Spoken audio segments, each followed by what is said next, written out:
Does your ankle crack like this? Then do this. Does your knee click when you squat? Then do this.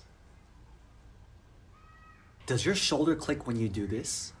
Then do this. Does your wrist crack when you do this?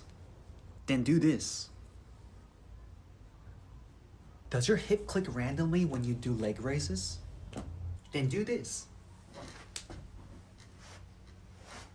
Does your back crack when you do this? Then do this. Does your neck crack when you do this? Then do this.